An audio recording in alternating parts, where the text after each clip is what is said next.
Like any business, there are all sorts of decisions you can make in order to move the business forward. Sometimes those decisions seem to make sense at the time, but wind up not being sensible at all. Others are completely the right move and everyone knows it and loves it. With the beauty of hindsight, we know how these decisions ultimately turned out, but many of these seem not just terrible, but completely dumb the moment they were made. The instant these decisions happened, or shortly afterwards, it was easy to see how foolish they were. Welcome to Honor Wrestling Club, and in today's video we are counting down 11 of the stupidest business decisions in wrestling history.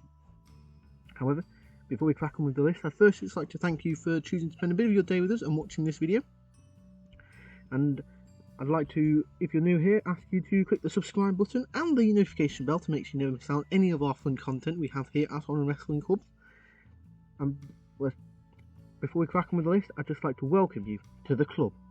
Now, let's start the list proper with number 11, WWE's mishandling of several possible breakout stars.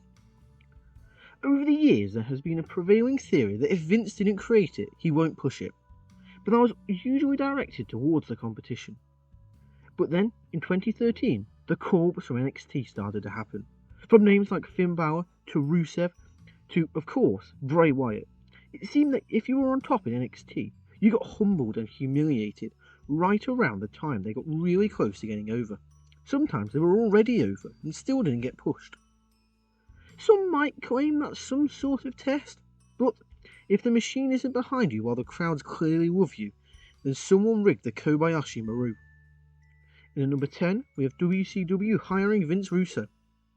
When Vince Russo absconded away along with his partner Ed Ferreira to WCW, it sent a shockwave throughout the industry. After all, Russo was at this time considered the driving force of the Attitude Era. How quickly the fans all... In at number 9, we have Ole Anderson not signing The Undertaker. Admittedly, the early days of Mean Mark Coward weren't much to write home about, but he clearly had potential and a moveset better than most big men. Fans would also come to learn he had a hell of a work ethic. All things that WCW head booker Ole Anderson should have seen and been able to work with. But the crotchety Ole was blind to all of this, and felt that Calloway wouldn't be able to ever draw a dime. He was partially right. Mean Mark couldn't draw a dime, but The Undertaker practically became a legend almost immediately and just kept building upon that legacy. In at number 8, we have Tony Schiavone's infamous butts in seats line. In at number 7, we have the finger poke of doom. Sticking with 1999 and sticking with WCW, they were reeling from a lackluster fourth quarter that involved Hulk Warrior 2 and the abysmal end to Goldberg's streak at Starrcade. In trying to pull the nose up, the first Nitro of the year was geared towards reforming the NWO with Hogan and Nash together again. But the plot to paint Goldberg as a stalker, preying on Miss Elizabeth to keep him from the big rematch instead, pulling off the finger poke of doom, was just plain poor execution, and it was regarded as the biggest mistake in the history of Nitro. In number 6, we have Gagne not booking Hulk Hogan as AWA champion.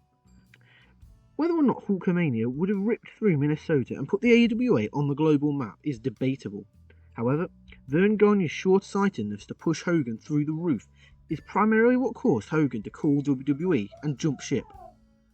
Gagne simply trusted his stalwart champion, Nick Bockwinkel, and continued to have him as his champion above all sorts of reasons. In number 5, with other promotions trying to compete with WWE. There were several old-timers who have equated the territory days to the Mafia. At some point shortly after McMahon purchased WWE, he had a meeting, the heads of the 5 families, the heads of the other territories.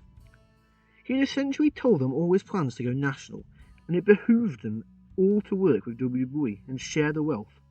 Some did, the Briscoes for example. Plenty, however, opted not to. They couldn't see McMahon's vision, and, even worse for them, they tried to compete with WWE, and we can all see how that went for each and every promoter. In at number 4, with Tony Khan's handling of CM Punk. At AEW The First Dance, the unthinkable happened. CM Punk returned from his self-imposed exile. For his first year in the company, plenty seemed to go right. See the feud with MJF for proof of this. But the very moment he won the AEW World title, not only did things start to go downhill for Punk, but the way owner Tony Khan handled the situation was even more unprofessional than the way Punk spoke during the media scrum. Fast forward to another year and a backstage skirmish that he was fired over. While in any other job that was the right move, in wrestling you generally shouldn't fire your biggest draw and let him waltz off right back into WWE. However, that is exactly what Tony Khan did. Plus, not building off the heat Jack Perry would certainly have for his part in the ordeal was a big mistake. At number 3, we have Jim Herd fighting with Ric Flair.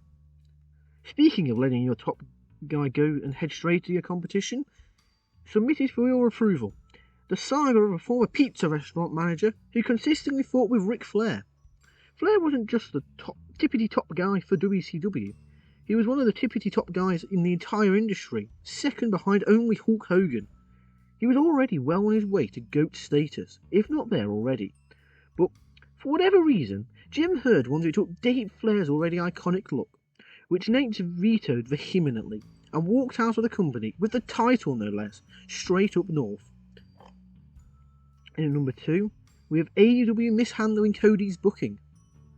In case you haven't noticed, Cody Rhodes is the most super over babyface in the wrestling industry right now. He could have had that in AEW too, but instead the company booked him to lose to an AEW champion Chris Jericho, with the stipulation that Cody could never challenge for the AEW title ever again.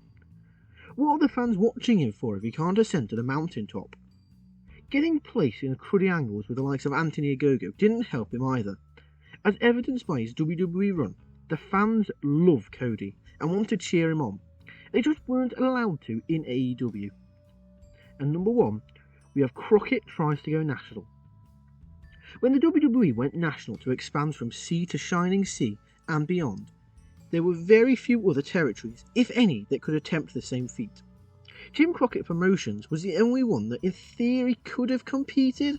However, Crockett, which had always made its money in the southeast, tried to move too far, too fast, to gain a foothold over WWE. Those moves ultimately left Crockett's coffers depleted, and they had no choice but to sell to Turner as the groundwork for WCW. And there you have it, there's our list. What do you think is the biggest wrestling business decision mishap in history? Be sure to let me know in the comments down below. And be sure to let me know of your thoughts of the video as a whole.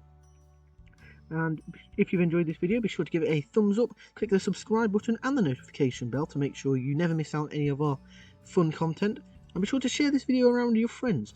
Go on, they'll love it. And speaking of things that you and your friends will love, be sure to check out our previous videos. But for now, I'd just like to thank you for watching, and welcome to the club.